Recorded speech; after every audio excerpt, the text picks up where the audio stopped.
I would like to now introduce Dr. Irit Felsen. She was born in Israel and lives in the USA. She's a clinical psychologist specializing in the treatment of trauma and traumatic loss, and an adjunct professor at Columbia University and Yeshiva University in New York. She's also the chair of the Older Adults Work Group in the COVID-19 American Psychological Association Task Force, and co-chair of the Trauma Work Group in the NGO on Mental Health at the UN. She lectures internationally and maintains a private psychotherapy practice where she sees individuals and couples. Irit, over to you. Thank you very, very much. It is truly an honor to be with you today. And it's very moving to see all of you on the other side of the ocean. I wish I could be there in person, but maybe that will be another time. So I want to talk to you a little bit about intergenerational transmission to the second and third generation. And I'll start by emphasizing that studies in Holocaust families really paved the way to research in other populations that were exposed to various traumas. And it's relatively recently that we actually have in our professional field the recognition of what is called historical trauma. The fact that trauma in the generation of parents can trickle down not only to their children, but to further generations of descendants. And what I want to talk to you is about the concept of what I call dual reality. It is similar to what Judith Kestenberg, who was a researcher in our field, called transposition, what Mariana Hirsch called post-memory. It is the impressions that we all have who work in this field of a combination in the children of survivors of a knowledge of events that happened before we were born, and experiential knowledge of events that happened before we were born. And that knowledge colors the way that we respond and experience to many things in our own lives. And this is not a knowledge of facts about the Holocaust or historical events that have to do with the Holocaust. It is a powerfully, affectively, emotionally transmitted knowledge, which passes to the next generation through the relationship with the parents. And for 1 second, I will want to share with you a beautiful photograph. You know, many times, if we were in the same room, I'd be showing you many pictures from art by second and third generation that capture so powerfully the themes that I'm talking about. But since it's a little bit disturbing to move from speaking to you this way to sharing screen, I'll share only very few images. So I will share my screen right now and show you, just 1 second. Oh boy, okay, never mind. I did not open the image. I apologize. I thought I did, but I didn't. It's a photograph taken by a very close friend. Sorry, Irit, do you want me to share it for you? Yes, please do. Okay. Please do. Sorry, Deborah. I shut down my computer to make sure it doesn't crash before. So, okay, so here is the photograph. I'll go to, we can make it big, right? Which one do you want? This one, this Okay. one. Okay. Can you make it big, Deborah? Yeah, bigger, right. No, just the photograph, right. So this is a photograph of grapevines in the snow in the Austrian mountains, taken by my very good friend, who is a physicist at Haifa in Israel, but a very good photographer. And when you show this photograph to a room full of survivors or children of survivors, you often actually hear an audible gasp in the room which indicates an emotional response to this image, which is a very naturalistic image of grapevines in the snow. And the reason that you hear that response is because children of survivors and survivors see something else in this picture. Deborah, could you go to the next picture? Deborah? Deborah? Yes. What we see in that picture is emaciated inmates in a concentration camp standing in the morning appel in the concentration camp. Thank you, Deborah. And if you don't mind, could you go to the first, very first slide that I had? Yeah. And this is a few lines from a poem by Linda Paston called The Cossacks. And it goes, for Jews, the Cossacks are always coming. Therefore, I think the sunspot on my arm is melanoma. Therefore, I celebrate New Year's Eve by counting my annual dead. Thank you, Deborah. Can we go back to the full screen? Just thank you for the images. So these are expressions of the echoes of the trauma and the way that they color the way that we feel in our present lives, the way that we perceive things, the way that we respond emotionally to things, not necessarily on the basis of what the actual thing is that we see, but because it brings up an emotional echo of the trauma of the parents and the parent generation. Now, the concept of historical trauma is definitely not, I mean, it may seem to us obvious today, but it really isn't, because in the immediate years after the end of World War II, and actually for the first kind of almost 20 years, it wasn't really recognized. Many survivors themselves who suffered all kinds of difficulties did not necessarily associate it with what they went through, amazing as it may sound. They felt it was somehow their own fault or weakness or character flaw. And we see that in some reports from those early years of people who did access psychiatric care and didn't think that it was related to their Holocaust experiences. And most amazingly, our professions of mental health, psychology, psychiatry, did not recognize the long-term effects of trauma. So when it was adults who suffered the Holocaust, the professions, the mental health professionals who saw them often felt that it cannot be that trauma at that point in life, when one is already a formed individual, can leave so many symptoms. Granted, many of the professionals who were evaluating those people were German psychiatrists. And as we know, the professional physicians joined the Nazi party at the highest percent of all professions. So obviously some of these physicians were also biased themselves, but to be honest, our theories were also not yet suited to understand and conceptualize what kind of damage trauma in the adult years can cause. And when the survivors were children, then they were told that they didn't understand what had happened, they couldn't remember what had happened, they weren't really survivors, and they couldn't have those effects, lifelong effects that we actually see children who lived through World War actually have, not only Jewish children, but also children of other nationalities who lived through the World War II.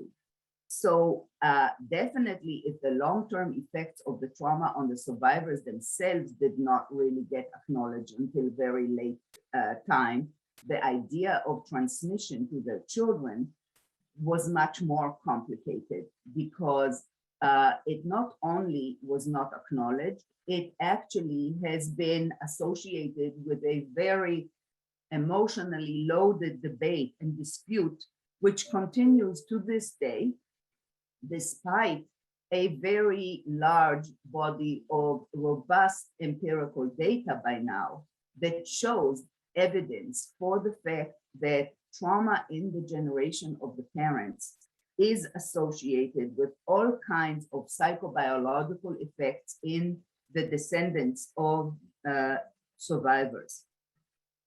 So I will talk a little bit about the specific elements that we see in those children of survivors and the effects. But before that, I would like to say that today we're going to focus on the transmission and also on what we want to transmit, how we want to transmit that which was communicated, because survivors initially, many of them kept the stories of the horrible things that they experienced in the privacy of their families. But in the recent years, they broke their silence. Thousands of them broke their silence and began speaking more publicly. And with that also came a call for the second and the third generation to carry forward the legacy, to carry forward the memory of the Holocaust. But the question is, what do we want to carry forward? What of it? Because some of the transmission is very burdensome, and some of it has to do with what we call the usable past, those parts of the past that are useful, that invigorate and give meaning to the lives of the descendants in the present and are worthwhile carrying forward into the future. So let's talk a little bit about what we see in terms of the transmission. In the second generation, I can tell you, because we have only so much time today, I can tell you some generalizations from my observations in the research and my reviews of the research, without getting too much bogged by details, that we absolutely can conclude that as a large group, as a population, the second generation does not see disorders and psychopathology, that gross psychopathology, as perhaps would be expected from the children of people who suffered such prolonged traumatic conditions and such extensive losses as our parents did. What we see is a whole host of elevated scores in many areas: anxiety, depressive experiences, hypervigilance, mistrustfulness, sense of alienation, some kind of a difficulty regulating hostile feelings. So some people are too easily sort of triggered, and some people have over inhibition to the point that it's a little hard to say no and set appropriate boundaries or be assertive enough. And of course, things have gender differentiation. So I would say in general, for example, about the last characteristic, in general, of course, with exceptions, women, daughters of survivors, tend to have more difficulty being assertive, setting limits, telling their boss that it's time to please get a raise, or that they cannot work 17 hours a day, saying that also not only to bosses, but also to close friends, to children, to spouses, and so forth, while men tend to have more of the other side of it, the somewhat too sensitive of a trigger to get upset and overreactive when they perceive slights or injuries coming at them from someone. But as I said, all of these things remain, while significantly statistically elevated relative to controls who are not children of survivors, all of these things remain in the upper range of what we consider not clinical. And what we also see are vulnerabilities to particular stressful circumstances, especially circumstances that involve threat to life, whether it's the threat of war in Israel, the threat of an Iranian attack, the threat of a diagnosis of of serious illness. Under those circumstances, second generation individuals seem to externally be able to function very well and do what we need to do. But internally, we actually experience much more severe levels of anxiety, depressive experiences, much more catastrophic reactions subjectively. And so many people in my individual encounter, and this we see, of course, in research, in large samples, in robust empirical studies of all of these types of situations that I described to you. And I will add here that in my own very recent study of the reactions of the second generation to the COVID pandemic, we see the same thing. We see both extreme resiliencies, which I will talk about in a minute, and at the same time, an internal sense of much higher anxiety, much higher depressive reactions, not only to the risk, and in fact, not so much to the risk of the disease itself, as to everything that came along with it, the social disorder, the police violence, the mobs in the streets, there's threat of shortages. And what will people do when in the beginning, that was in the beginning of the early months, what if there will be shortages and people will not have enough in the stores? What will people do? In those early months, there was also a tremendous increase in the sales of guns and ammunition in the United States. And for us, children of survivors, it was a very significant risk, all of those things. As someone put it to me, we know how quickly neighbors can become murderers. So there is a transmission of what is a sort of an invisible pain, if you like. Very high normative, good functioning on the outside, and an invisible pain inside, an invisible vulnerability inside. And at the same time, as I mentioned, there is also a transmission from the survivor generation of resiliencies, because trauma is involved also, or that having experienced extreme trauma is often also involved with afterwards a sense of having successfully navigated very, very difficult challenges, a sense of one's own strength having come out of it. And those resiliencies can also be transmitted. So they were referred to by various people in our field who worked with survivors and with of the Holocaust and later other survivors as robotization of the ego, if you like, during the time when someone lives through extremely traumatic circumstances. There is, as Robert Lifton called it and others, terms such as robotization of the ego, which means we have to disconnect from our emotions and our feelings in order to preserve survival, in order to be able to function in a way that will preserve our survival under such extreme circumstances.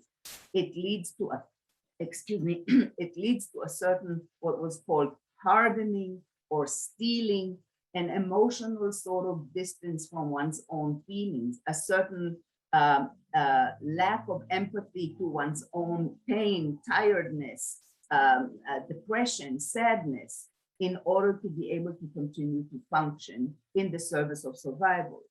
And although not without their cost, later in the life that follows after the end of the trauma, these are resiliencies, and these resiliencies are also transmitted to the descendants of survivors.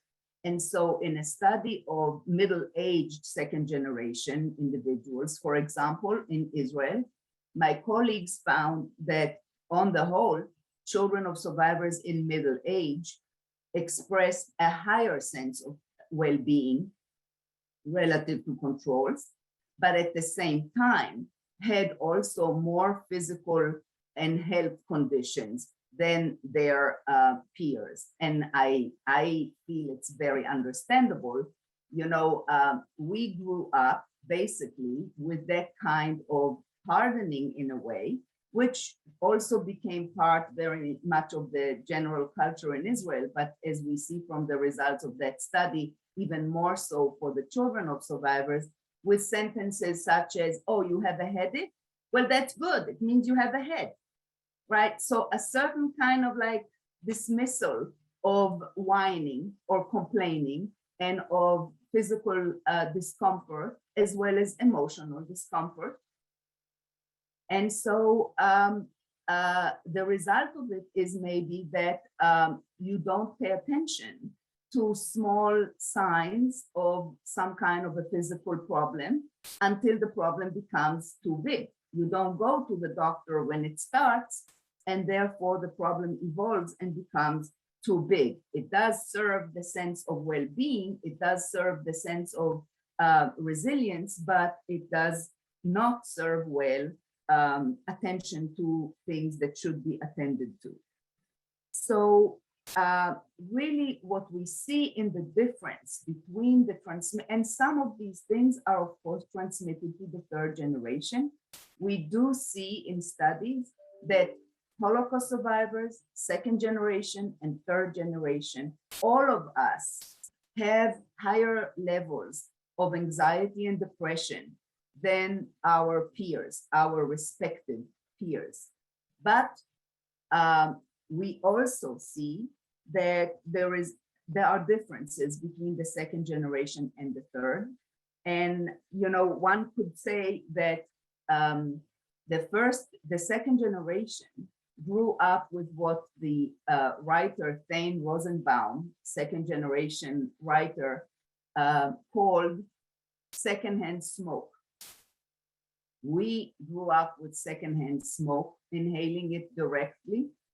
The third generation grew up protected already by the second generation, by another generation between them and the trauma survivors. They were not raised by people who were only a few years away from their traumatic experiences.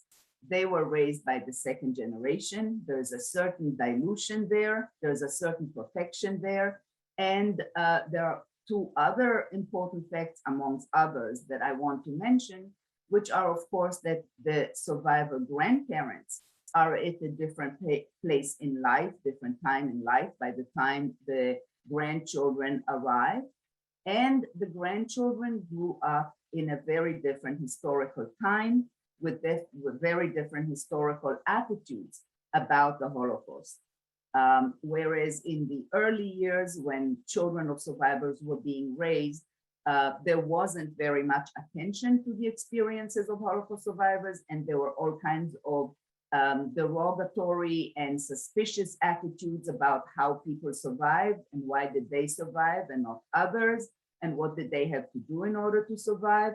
And also, if not that, then certainly very strong messages about don't talk about it. That was then, now it's Israel or America or Canada, and life is good, and don't talk about that horrible past, move on, just move on. Whereas the third generation grows up at a time when there is much more respect and appreciation for the resilience of Holocaust survivors, for what they managed to endure and how they managed to endure and to remain proactive, pro-social, active members of the societies to which they immigrated, and how they managed to rebuild their communities and contribute to the societies that they joined. So what we also see in the third generation is that, so as I said, there is a certain dilution effect, especially one that has to do with the structure of the family. So there is a dilution effect in the sense that if one survivor married a non-survivor, we see somewhat lesser symptoms in their children than in the children of two survivors. We also see dilution in the third generation if both parents are second generation, as opposed to one parent being second generation. We certainly see, not only in Holocaust families, but in the entire body of research now on trauma-exposed populations and transmission to the next generations, the most important element in determining the extent of symptoms in the descendants is the level of persistent post-traumatic symptoms in the survivors themselves. So as we know, the population of survivors was enormous. These were people from all over the world, different countries, different cultures, different families, different circumstances before the war, and different circumstances and different experiences during the war. And very importantly, and something that we know now is so important with regards to new refugees of terrible circumstances, we know now that the level of support that is available to people after the trauma is sometimes as important and sometimes more important even in determining how they recover than what they've been through in the traumatic circumstances themselves. And because people had such different circumstances, survivors had such different circumstances in all of those ways, there's a tremendous variability amongst them. But those who have, for various reasons, continued to suffer from more severe post-traumatic reactions, that is the most determining factor in the extent of symptoms and psychological difficulties that are, or the psychological burden that is transmitted to the following generations. What I also want to highlight is the very concerning fact that we see in some studies that while there is a certain dilution of effects in terms of the depressive and anxiety symptoms from the survivor generation to the second generation, interestingly and of concern, we see actually that the difference between the third generation and their peers is bigger than the difference between us, second generation, and our peers. And when you look at 3 generations within the same family, we also see indication that the third generation has a higher tendency, elevated scores in anxiety and depressive experiences relative to the second generation, whereas the second generation, of course, had much lower rates in these ways than the first generation. And that is, of course, of concern. And there are many questions about why that is the case. And I think we can talk about it. I think that some of the possible reasons for it have to do with the different time, again, that the third generation has been living through. I think the second generation, in some ways, was very fortunate and lived in a relatively peaceful time for many decades after World War II and until September 11th or around that time, we lived in a relatively safe world. And somewhere around that time, the world has changed dramatically and has become a much, much different world with decapitations online and all kinds of regimes collapsing and non-democratic regimes and terror attacks becoming something that's not only limited to Israel or to the Middle East, but much more globally.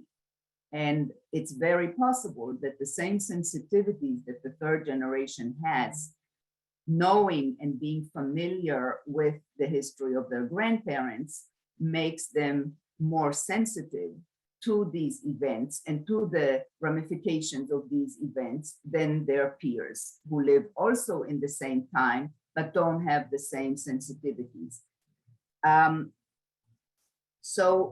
But at the same time, we also see in studies of the third generation transmission of some of the resiliencies, some of the hardening of the survivors and the second generation as well. What is very, very important to talk about, as I mentioned very much in the beginning, is that issue of the transmission. What do we want to transmit? What do we call upon the second generation and the third generation to transmit? We don't really want them to transmit necessarily the Holocaust burden to the future generations, the higher levels of anxiety and depression necessarily. What we want them to transmit is the other part, the part of the resilience, the part of the values that that we extract out of our family history and out of our experiences as descendants of Holocaust survivors. And for the third generation, it is made a little bit easier in some ways because their communication with the survivors when they still have grandparents who are survivors is very different than the communication of the second generation. They are not talking to the survivors at that time when things were so acute still and so painful, and when there were in many families either little talk about the Holocaust or the double wall of silence, as some people talked about it, you know, parents trying to protect their children from the horrors and not sharing with them, children trying to protect their parents from thinking about it and talking about it, and therefore everybody avoiding talking about it. And if we have a minute, I will share with you a poem, a beautiful poem by a second generation woman that describes this double wall of silence very beautifully. In other families, there was obsessive communication about the Holocaust that was excessive, that was inappropriate to the time or to the developmental place where the children were. And in any case, in all of our families, to some extent, the Holocaust was a very present presence, an omnipotent presence, so to speak. In the third generation communication with grandparents, it's very different. And as I said, there are also these surrounding, much more idealizing identifications available to them with the grandparents' resiliencies. And indeed, we see that when we ask third generation about what they know about their grandparents' past, the stories that they know and the stories that they share are primarily strength-based stories. There are stories about how their grandparents survived and endured, and how they were helped by other people or helped other people themselves. All kinds of very strength-based perspective to the same historical reality, and they do show in comparison to the second generation, they show much less anger. The anger about childhood being eclipsed by the Holocaust and by the effects related to the Holocaust is not seen in the third generation.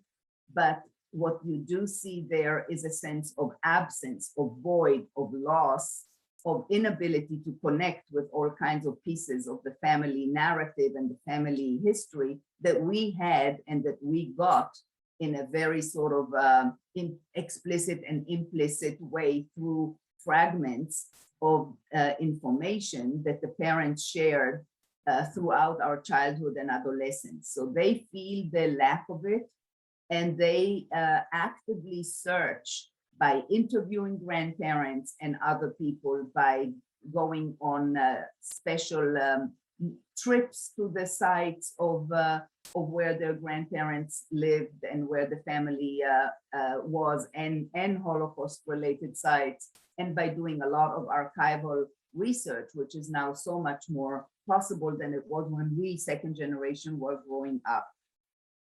So before I stop, because I think I only have a couple more minutes before we have a chance to interact a little bit, I will say that it's very important in this way to help the third generation and the fourth generation find that usable past, which can enrich their meaning of the life they live in the present and what they want to carry forward.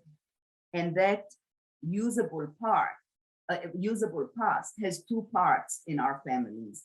It has the part of what our parents lived through in the Holocaust, but it also has the life, the people and their lives before the Holocaust, who they were, what they were, how they lived, what their communities were like, what were the values in those communities, what was created by those communities before the Holocaust and the destruction. These are also very important parts of the usable past. And that is perhaps what we want to include and to encourage in the third generation and in the education of about the Holocaust of the future generations, to include these usable parts, these usable aspects of the past, as well as the resiliencies and the values and the family identity aspects that can be taken forward. Thank you very much. Thank you, Irit. I'm Susan. Hi, nice to meet you online. I've got quite a lot of questions and comments. I'll just run through them as they come up on our chat. Somebody's asking if you would perhaps like to say something about how you perceive the role of art among members of the second and indeed third generation. Well, I would love to say how I see the role of art, and I actually have a whole other lectures about art in the second generation, whether it's written art or visual art. And I just didn't want to go back and forth on Zoom between speaking and sharing. I think that art is an incredible way of processing the experiences and an incredible way of sharing them. It's a completely other portal that allows so many people to connect with it, not intellectually, cognitively, but truly emotionally. And there are some remarkable examples of art projects, which I just absolutely love and love sharing. For example, I love the art project by Shimon Ati, who lives in New York, called The Writing on the Wall from many years ago already, where he took photographs of Jewish life before the war and projected them very large size on the remains of buildings in the Jewish ghetto. And it is a very moving image when you see this image life size of this old man praying in the synagogue, and he's there and he's not there. You really see, but you see the photograph, not the real man. And it's such a powerful depiction. Or you see on the wall the sign butcher shop, and it's there, but it's not there, right? And it's such a powerful depiction of what I call the dual reality, which is that vision, that double vision of what we actually see and what we, second generation and third generation, see in our mind's eye. I call it sometimes, when I think that art captures very, very well what I also try to describe sometimes in my lectures as the dual reality. Think of it as living in a world that has a glass floor. Above the glass floor, we live in the world as we see it, in the world as it has been, in England, in Canada, in Israel, in the States during our own lifetime. But our world has a glass floor in the sense that it is a transparent partition underneath which we see, like in a Bruegel painting, another reality, the reality of what people can be like, what people can do when things are terrible, what actually happened and what we know can happen. And this is, by the way, what we saw very quickly and what was very disturbing, not only during COVID-19 in the United States and my study and my work with second generation groups. I think I met about over 3,000 individuals over the different interactive groups that I've been doing. And it was very clear how they felt, but also during Hurricane Sandy in the States, when within 4 days of not having enough gas in the gas station, they had to have police people standing there because people were, nice people in the very nice suburb where I live were beginning to be very violent and very aggressive, and there were brawls beginning to take place there within 4 days, 5 days of a shortage. So the glass floor is our very acute awareness of these things. And art very, very well captures that and communicates that. Thank you. Inundated with questions here, so I'm going to try and get through them all.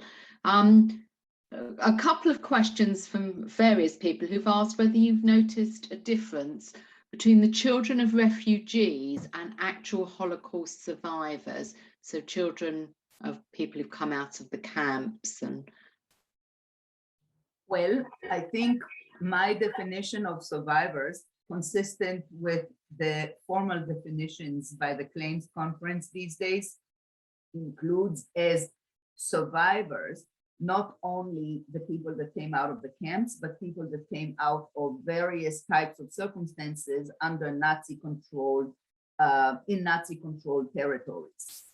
So also people who are in hiding, people who are in the forests, all of those. So not just camps, I'd like to emphasize. And yes, there is, of course, a difference between the children of those refugees who left, Europe just in time, and or really even like in the very, very last moments, and the children of people who actually suffered enormous traumatic experiences on their own on their own bodies and in their own experience for months, years. It's a big difference. And we see it also in the transmission, of course. Talking about the transmission, I've had a very interesting question here about, do you think that it's passed through DNA to some extent? Right. So we have now this, we do see, I will start by that. We do see from various directions evidence for not only psychological transmission, but biological transmission of parental trauma. And as to whether it's passed through the DNA, we have now the whole new field, fascinating field of epigenetics, which looks at those questions. And given that I am not myself a biologist or even one of the psychologists who are specifically focused on that line of research, I will tell you what I see as what I understand about it. What we understand, we who are not the neurology and biology experts, how we understand the findings is that the DNA itself does not necessarily change because of the trauma, but the DNA myelination, the covering of the DNA, if you like an electrical cord, it has a covering.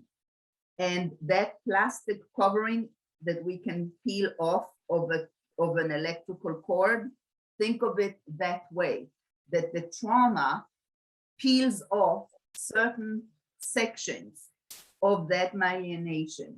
And that means that the different manifestations of the DNA, which make it, for example, so that when it's one of the explanations, for example, that is being offered to why we have higher frequencies of diabetes and high blood pressure and all of the things, high cholesterol, things related to that, relative to our peers who are not children of survivors. And the explanation is that the trauma impacts the myelination of certain aspects of the DNA, certain segments, to make the children of people who starved for a long time, to make us better able to extract every possible bit of nutrition from the food that we consume, to be prepared to survive under conditions of starvation. Yeah. And yet we are not living under conditions of starvation, and our bodies are doing that, which is why we have then the tendency towards diabetes and cholesterol and high cholesterol and all of those things. So the way to understand it best for people like me, I think, is think about it this way. The DNA is like a piano. The piano has a certain number of keys, certain keys, they don't change. But what the trauma does is as if you took sellotape and taped down some of the keys. Now the same piano plays a different music.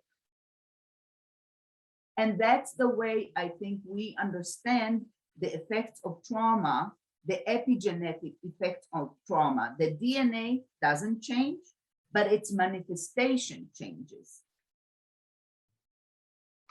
Okay, right, another question on, I'm going to actually just read the whole question out. So you say that resilience and hardening are passed down. Have you found that the opposite can also happen, that the second generation's emotional resilience has been weakened by their survivors, parents, undigested distress, and or limitation in ability to bond with their families? I think that both are true. And that's why often, you know, my titles for lectures about the transmission are often strengths and vulnerabilities in children of survivors. We do have certain vulnerabilities. We have all of these vulnerabilities that I try to rattle off in the beginning. You know, we are more anxious. We have a tendency, a higher tendency towards depressive experiences, which means something happens and we can get more easily depressed by it than the next person who's not a child of survivor. We have more emotional reactivity. As I said, you know, it's harder for us to regulate our reaction sometimes. Either we overreact or we underreact because of that, but we are also very resilient in other ways. And we see both. And I think with regards to the COVID pandemic, for example, in my work, I saw so much of it. People saying on one hand, showing much more anxiety, saying, I'm like the canary in the mine. I could tell right away, and I'm the one who notices every sign of danger, every sign that something can go wrong. I can foresee what can go wrong when nobody else is even thinking about it. All of that is very typical for many of us. And at the same time, also a sense of being much more prepared to deal with difficulty, ready to deal with difficulty, not making certain aspects of it that were very difficult for other people were very trivial for us because we compare it to what we know as real difficulty, what our parents went through. So you have to stay at home, well, big deal. It's not a hole in the ground or a something in the woods, or you're not being, yeah. So, and you can't have everything that you like to eat. So what? You have a house full of other good things. So it's a combination, a very unique concoction of vulnerabilities and areas of strengthening that are all related to our unique growing up circumstances with people who survived such unthinkable experiences. Okay, I've just got a couple more questions, and then I think I'll hand back to Deborah just to wrap up the session. I know it's of great interest to her personally, and I think she'd probably like to have the final word. What role does the more intact family trees of third generation have in your experience when the Holocaust is part of a story rather than a definition? Is that easier to work with? I'm sorry, Susan, I couldn't hear you so well. Oh, right, sorry. That's maybe the Wi-Fi. When you have a family tree where there's grandparents and second and third generation, do you find that when the Holocaust has then become part of a story, it has less of an effect on the third generation, or because they hear it from their parents as well? I think that it really depends a lot on that very, very important factor that I mentioned before, which is the degree of post-traumatic reactions in the survivors. So, you know, if the survivors are there, but they are very, very impacted still and continue to show that, then it's very impactful, even all the way down to the third generation. Whereas if they're not there, it's of course an absence that is very impactful too. So all of these things matter. But I wanted to mention one thing, by the way, which I didn't get to mention before. So I'd like to just throw it in. The second generation as parents had a, you know, when we compare their self-perceptions as parents throughout the years, and there weren't too many studies of it initially, but there are a few. They were very invested in their role as parents. We really wanted to be good parents, and we really wanted to get away from and not repeat some of the overprotectiveness and the sense of not encouraging sufficiently autonomy and all of that, which we felt from our parents. And we didn't want to repeat the same sense of needing to protect the children, needing to protect their parents and so forth. And we had a lot of, we were very invested in it, and we had a lot of anxiety about it. We were much less, our self-perception as parents was much less good than other people because we were so stressed about it. However, the perception of the second generation as parents by the third generation is much better than our own self-perception and our perception of our parents as parents. They feel that we had it that was not easy for us to be children of survivors, but that we have managed to do a much better job in creating more accepting, more supportive environments, and that there is much more open communication and so forth. And while they very much appreciate and admire their grandparents, the survivors, they recognize that we did a good job, all in all, as parents to them. Thank you, Irit. Deborah, do you want to? Yeah, absolutely. Absolutely. Thank you so much, Irit. I know Thank you, going Susan. to wrap up. Thank you very much. Lots of comments and many thanks for you opening up this discussion to our members. Thank you very much. So, Irit, I've made so many notes that I if I just read them, we'll take up the rest of the time. But you know, we were planning on having short breaks between, but I absolutely cannot let you go yet because there's so much I want to say.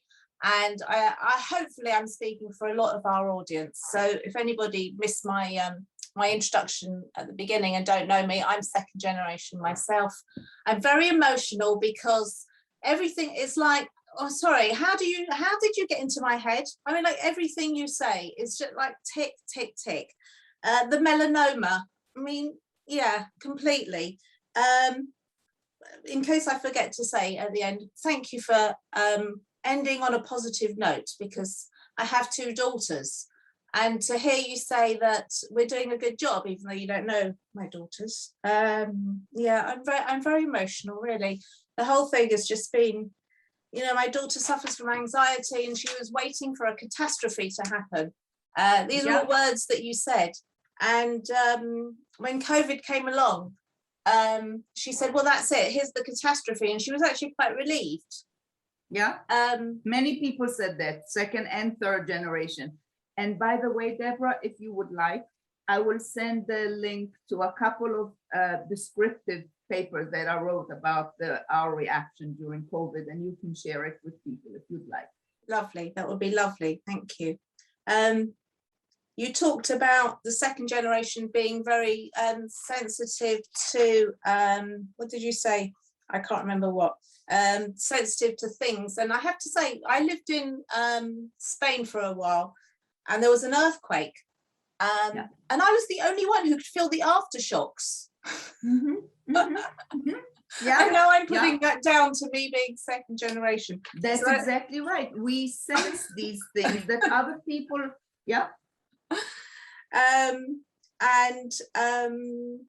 also what you said about the Israeli second generation being having good well-being, but having health conditions. Now that's interesting, because I have a sister who doesn't have so much interest as I do in being second generation and everything, and I seem to have a lot more health issues than she does.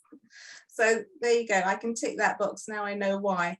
And the double wall of horror that you talked about, I call the vicious circle. So that's something I definitely, from all the people whose books I've written for AJ on my story project, I know that has often exists in families. So anyway, we didn't get to read the poem about it, which I shared with you. Have you got? You've got 5 minutes. Do you want to read it now? Because I feel like I'm talking about myself. And no, it's wonderful that you are, because it just shows me that it actually resonates. Yeah, it really does for me. I hope it resonates for everyone as well. So do you want to end by reading the poem? And I just want to say thank you. We can do that. Thank you so much. We'll end with the poem, and I hope we can connect again in the future. Can you share the slide with it? Sure. Yes. It's the last slide. Let's see, let's go back.